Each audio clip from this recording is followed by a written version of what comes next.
China is for China. China is not for Africa.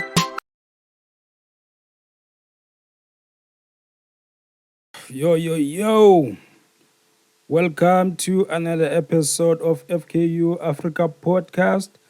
This is your host here, Maneza F8, coming to you here in Cape Town, man. I'm chilling. We all chilling.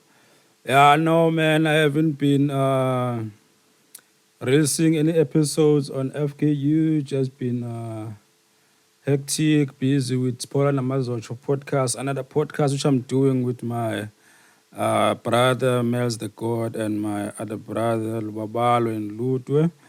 That is based on music. It's a music podcast that is mainly Spaza. We just documenting the earliest, the legends of Spaza, the guys that did it in the early 2000s. Some started in the 90s. So yeah, that's what has been happening. So yeah, this is the first episode of this year actually, 2023, which is a little bit late. I was supposed to be on the third episode now. Just keep on postponing due to some stuff that I've been busy with. Also trying to get the right equipment, trying to get a good camera for this, lightning, all that stuff, man. You know, I want the sound to be perfect. Most of all, I want you guys, when you are watching this, uh, to be feeling it like it's more. There's more effort on it. You know, I'm putting more effort on it because I wanted you guys to enjoy it without any interruption in terms of uh, the sound keep on changing, going loud, going low, camera keep on switching on and off, stuff like that, you know. So yeah, it's a lot of that goes to it, man. So I wanted to make sure that I'm coming in to this ready and also perfect, you know. I'm not saying that it's gonna be perfect, you know. It's just gonna be what I'm trying to do, you know. So that's it, man. You know, so on the topic of today, you know, this podcast is it's mainly for promoting all the African issues, artists, art, all things Africa, businesses, everything that has to do with Africa, good or bad. We promote it, we share light on it. If it's bad, we try to come with solutions. We also highlight it and make sure that people knows about them, so that it won't happen again, or maybe someone can try to find the way of adjusting into it and making sure that it's not happening anymore. So what I'm going to talk about today is mainly about the issue of load shedding here in South Africa, which is an ongoing issue which has started, I think, around 16 years ago. It's been a while now. It's been happening, sometimes happening lesser than other times, sometimes happening even more. But during this time, starting from when Cyril Ramaphosa took over during the times of COVID-19, looting, and all these kind of things that have been happening, it's been happening more frequently now on a higher scale. Before, we never reached those stages like stage 6, where you get a blackout, which in some countries it's called blackout when you are when you if the government decide to switch power for you, you know, it's blackouts. So we're getting those blackouts, which they are sugarcoating it and calling it load shedding, which I still need to understand the real meaning behind the load shedding. So maybe it's just giving a good word for us to not understand that we're in the blackouts. We're in the blackouts. They switch off the electricity mainly for 2 hours for the past years, a day usually. But now it goes to the point where they switch off the electricity like for 6 hours a day, sometimes 8 hours a day. Because if you're counting the night time where they would switch off at 2 to 4, and then they will switch off from 10 to 12 in the morning. Then they will switch off from 4 to 6 in the afternoon. So that's 6 hours. So when we went to stage 6, which we just recently went past it, if we did went past it, when we went to stage 6, we were in a situation where the power was going off for like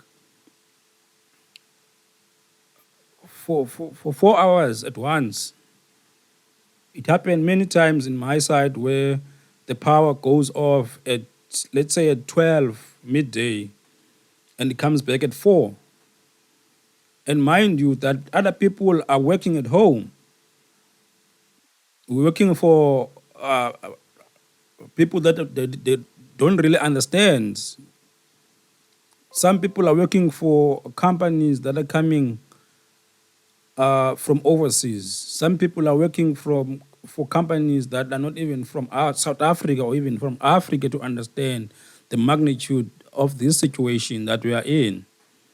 So when we are in a situation like this where the power is going to go for like 4 hours, during the time where we're supposed to be working, maybe working 8 hours or you're working 9 hours. So if you're cutting 4 hours of the work, you're working half of the work, which means it's half of the pay, which means you're still going to suffer because when it's time for you to pay the rent, you're not going to pay half of the rent. When it's time for you to go buy groceries, you're not going to pay half of those. When it's time for you to send money to your kids, you're not going to pay half of that. When it's time for you to give your mother or your family money, not give them half of the money that you usually give them and say that, no, I got paid half because I'm working half at work. These are situations that people go through each and every day. By now, the situation that we are in seems like it's hopeless. The way that it is now, it seems like it's hopeless because we can't be in a situation where the government that we rely on, the government that we elected in power, keeps on making all kind of excuses to fix this problem. They keep on making all kind of excuses. One day is that they're not producing enough coal, the conveyor belts are broken, this and that. But the situation that is supposed to have been fixed long time ago, this can't take more than 16 years to fix the situation of the power. They built, during the time of Zuma, they had a project where they were building Mutupi, a plant where it was supposed to be helping us get off this thing of load shedding. It was built, and at some point, monies were looted out of that. Situations happened where it was not built into the standard that it was supposed to be in. Now it's the one that is also failing.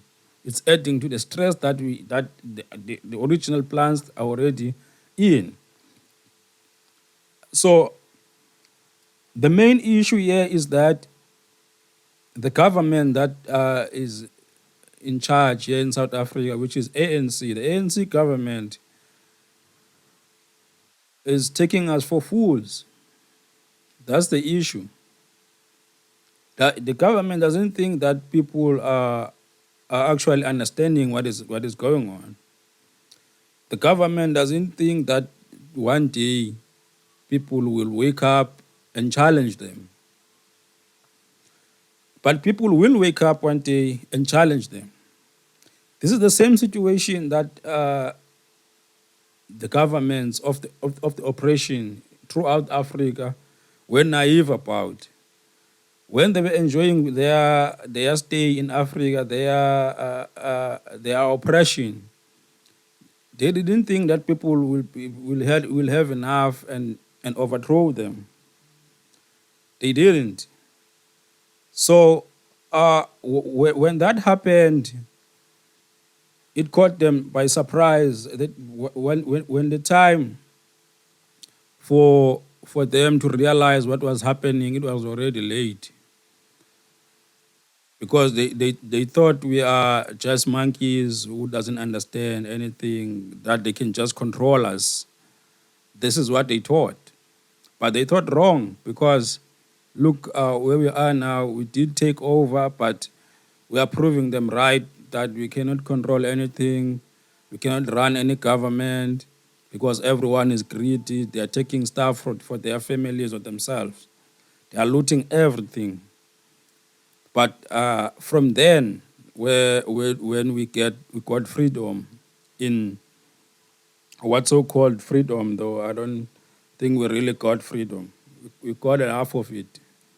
So during that time, from 1994 up until now, we are close to 30 years now. It's 28 years.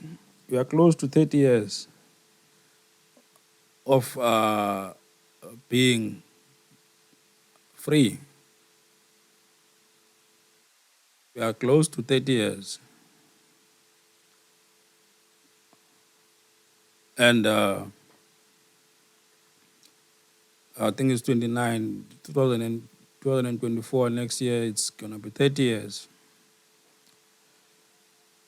And the thing that I noticed throughout these years, we've been in this so-called freedom, that the infrastructure that we have now, it's still the infrastructure that we had during the time that we were taking over as the blacks in 1994.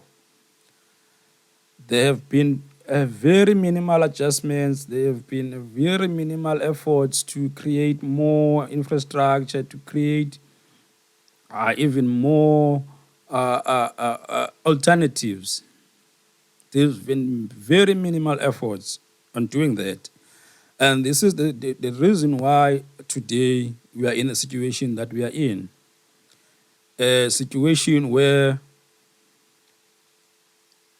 we are struggling now to provide services like water to the people, services like electricity to the people, services like maintaining roads and building more infrastructure, like providing houses to the people, or even education, because all the systems that we are working on are the systems that were left by white people. And those systems were not made for the number of the people that are now in the urban areas. Because the situation which was back then, it was that majority of black people were going to be in the rural areas.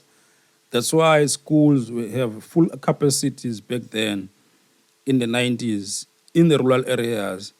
And then the minority of black people, or those who are working and servicing white people, were going to be in the urban areas, in towns, townships close by, flats close by to white people, to towns, so that they can service them.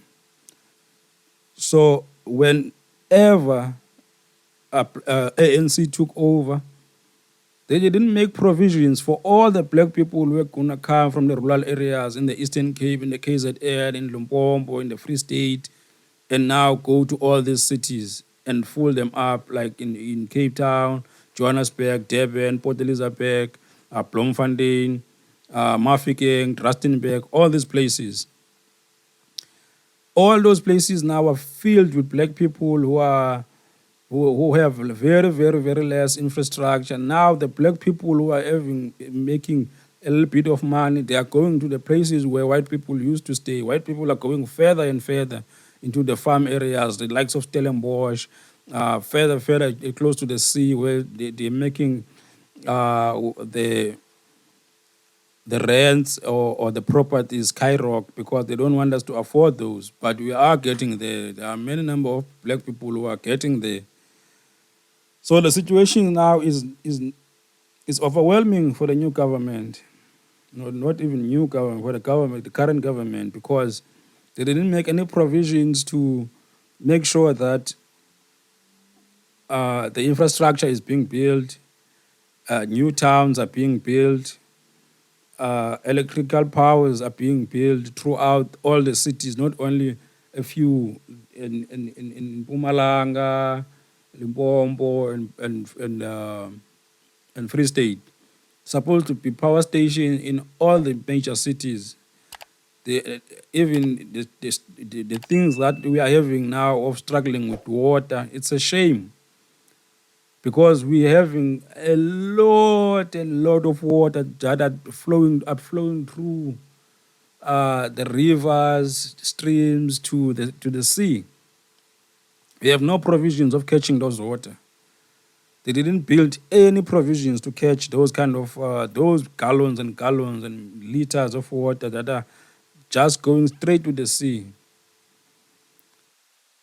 They didn't make any provisions to allocate land for people who are in the city, in the townships, to expand the townships, because the way that the townships were being situated during the times of apartheid, of oppression, townships were just going to be outside the town or the city, and they're going to be surrounded by a lot of industrial areas, so that people can just maybe walk to industries and work, farms, all these kind of things.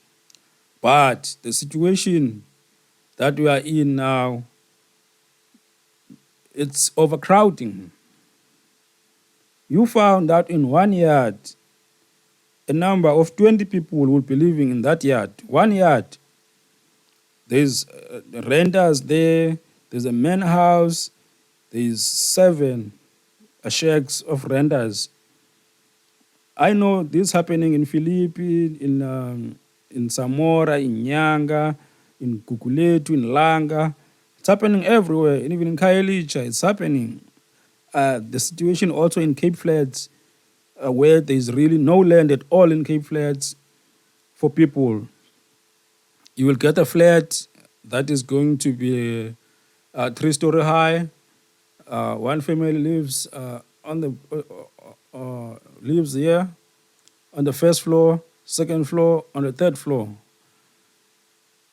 And there's no way to extend in those. And the family keeps on growing and growing because most of the family members are not working. Maybe only the mother and the father is working. Most of them, they're not working. They keep on making babies. Now the family of 10, 11, 12 people are living in that same 2-bedroom house that they were living in the 90s, where they were getting it. So the situation that is happening now is cramped up, is causing now frustrations. Just imagine now getting 20 reds or 10 reds and put them in a pot like this, in one pot, a big pot like this, and put them there and put a few wrinkles of food and close it. What's going to happen? They're going to kill each other. They're going to kill each other because they are cramped and they're frustrated. But if you put those 20 reds in a big house like this that I'm in, nothing will happen to them. They'll enjoy. One red will be in that corner, 2 reds will be in that corner, 3 reds will be there in the bedroom, in that camera, in that room, in that office, in this office. So we are in a situation where I think it's strategically placed. I think the government is in on it, where they are making sure that we are staying tramped up, frustrated, so that we cannot think clear in a way that we can try to overthrow the government, or else or form another parties, or participate in other organizations where we can stand up for ourselves, stuff like that. Because you cannot think clear in the situation where you are so crowded that in one yard there are 7 shacks and each one is playing his own music, and each room or each house shack there's a minimum of 2, maximum of 5 people or 7 people. it's chaos. It's gonna be chaotic. There's no way that you can think properly in that situation, in that environment. And it's if the government wanted to make sure that is ending, they could have been uh, expanding the locations, expanding, because the way the situation that we are in now is that there's a lot of surrounding land around those places that I'm talking about. There's a lot of surrounding lands in there, but the situation is those lands, they don't belong to the state. Most of those lands belong to the farmers, the white people. So there's no way of expanding from Samora. When we are going to the robots of Samora next to Pumelele in going to Westgate, if you get to that land over the road, that's a farm, a white person's land. The land over Isikalo, that's a farm. It's a white person's land. The lands in over out of Kulse River, those are the farmlands. Trifontein, farmlands. Usta Zoletemba, the land where we used to call Emangcwabeni, Zoletemba. If you go after the fence, that's a white person's land. There's no way of expanding, so they're gonna be keep tramped up. People will just maybe go higher in the sky now in their buildings instead, because there's no way, or the government is not patriotic enough to get those lands to the people to expand, even if they are building shacks, so that they won't be so cramped in the situation where they can't even think, they can't even get productive. If you understand what I'm saying. So guys, we are in that situation now of the load shedding. It's because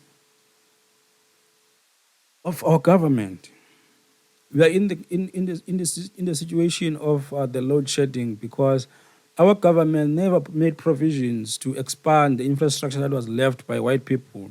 They never made provisions to expand and create even more power plants or water dams or expand the railway lines.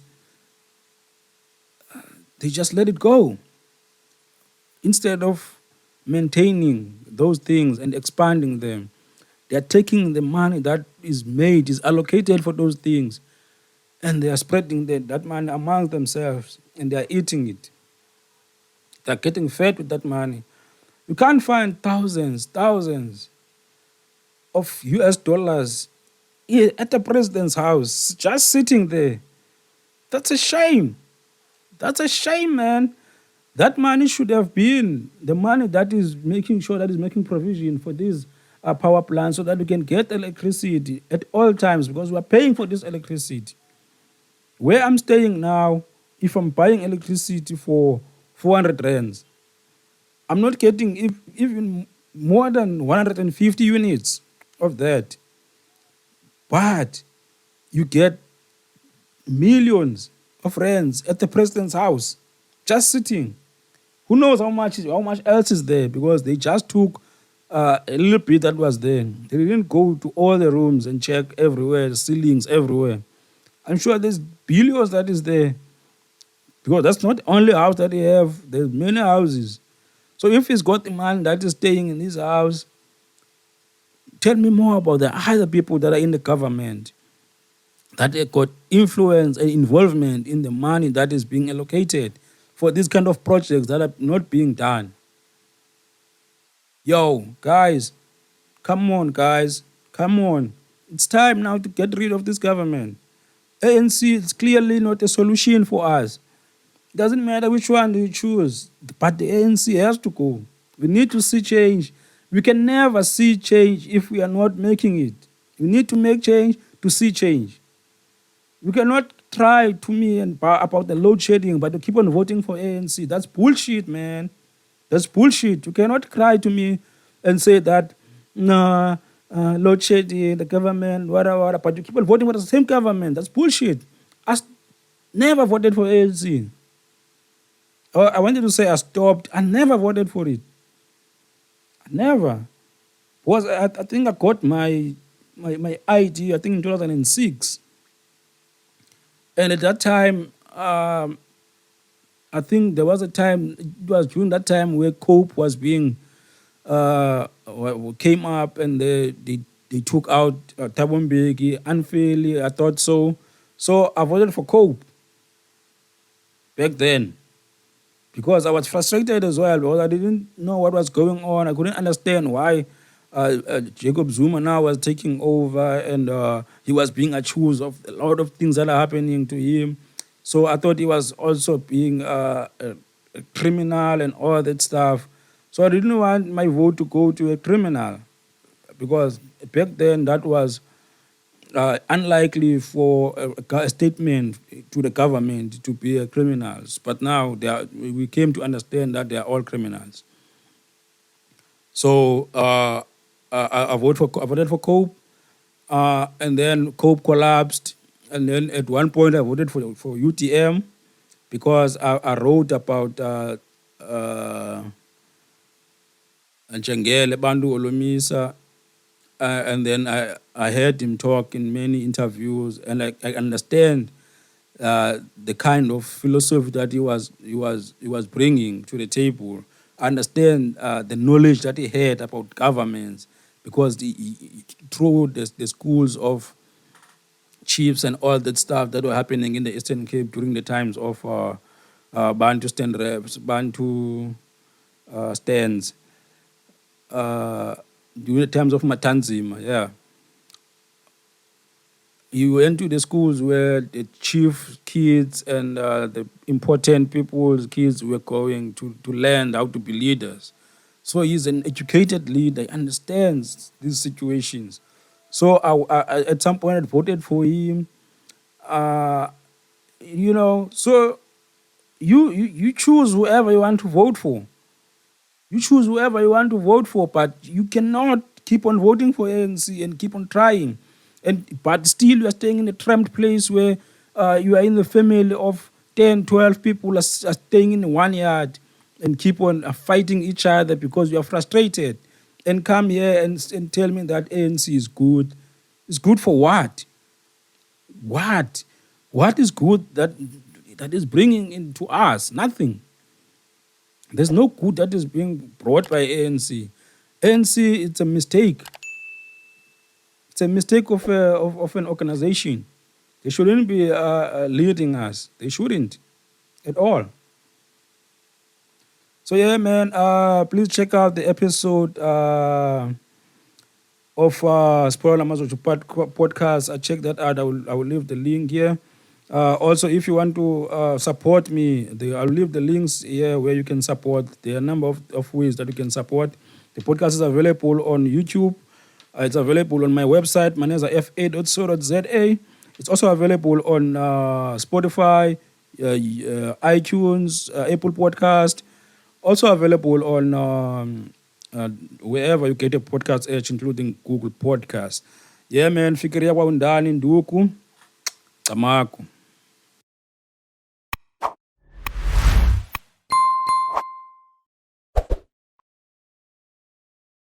Fans athanda umculo wethu sithi halala kuba bonke producer benza umculo wethu sithi halala. You the reason why you tati pepper and pen the bali. I'm sorry if I ever said things that might offend you. Dano nango kuteta ngokucinga nango kwenza. I've turned to a beast, and each one is in